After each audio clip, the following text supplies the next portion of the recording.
Hey guys, আসসালামু আলাইকুম। So আজকে আমি শেয়ার করব নতুন ভাইরাল হওয়া, ওটা হচ্ছে পোড়া রুটি অ্যান্ড চা। ওটা মালাই চা আছে, রসমালাই চা আছে, অনেক ধরনের চা আছে, বাট আজকে আমি শুধুমাত্র পোড়া রুটি অ্যান্ড নর্মাল চা বানানোটাই তোমাদের সাথে শেয়ার করব। তো এখানে আমি একটু ভয়েসে কথা বলতেছিলাম যে ভাইরাল হয়েছে। এখানে আমি হচ্ছে রুটিটা দেখাবো, তোমরা একটু পরে দেখতে পারবা।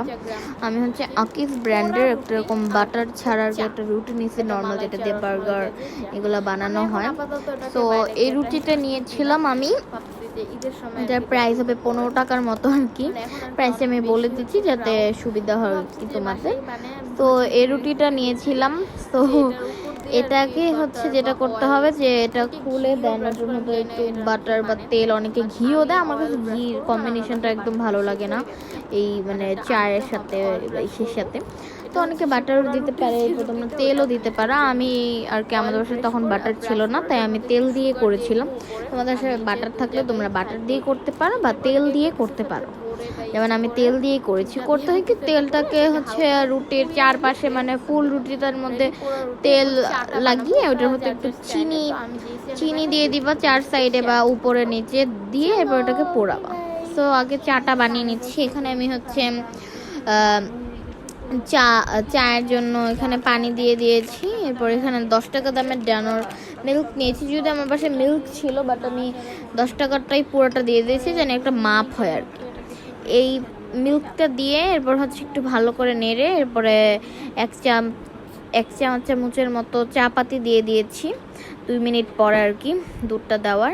এরপর এটাকে একটু ভালোভাবে নেড়ে একটু 5 মিনিটের মতো জাল করে নামানোর 1 থেকে 2 মিনিট আগে তখন তোমরা দিয়ে দিবে হচ্ছে চিনি, যেটা আমি আর কি ক্লিপ নিতে ভুলে গেছি চিনি দেওয়ার সময়।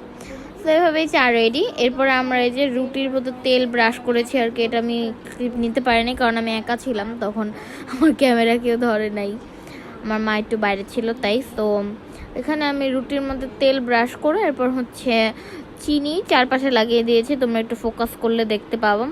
এরপর এভাবে পুড়াচ্ছিলাম, একটু বেশি পুড়ে গেছে, মানে এক সাইডে বেশিক্ষণ রাখলে বেশি পুড়ে যাবে। তো এরকম যদিও পরোটার বৈশিষ্ট্য এটা একটু পুড়তে হবে, না হলে তো এটার যে রিয়েল স্মোকি টেস্ট ওইটা তো পাওয়া যাবে না। তো ওই জন্য একটু পুড়াবা, বাট এক জায়গায় বেশি পুড়িয়ে ফেলবা না, তাহলে আর কি একদম যে পোড়ার স্মেলটা ওটা একদম বেশি বেশি আসবে, মনে হবে বেশি স্মোকি হয়ে গেছে।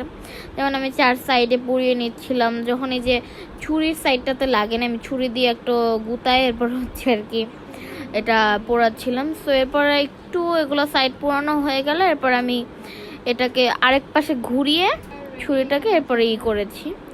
তো যার কারণে একটু ভালো মতো লাগছে। তো এই যে রেডি আমাদের পোড়া রুটি অ্যান্ড চা। আর এই ওয়েদারে গাইস এত ভালো লাগে, আর খুবই ইয়াম্মি ছিল, যেটা একদম অনেস্ট রিভিউ, খুব ভালো ছিল এটা খেতে। বিশেষ করে রুটিটা ফ্রেশ থাকলে খুবই ভালো লাগে। এই যে আমি তোমাদের দেখাচ্ছিলাম এই যে রুটির ভিতরে চাটা ডুবাচ্ছিলাম। তো খুব মজা। So bye bye.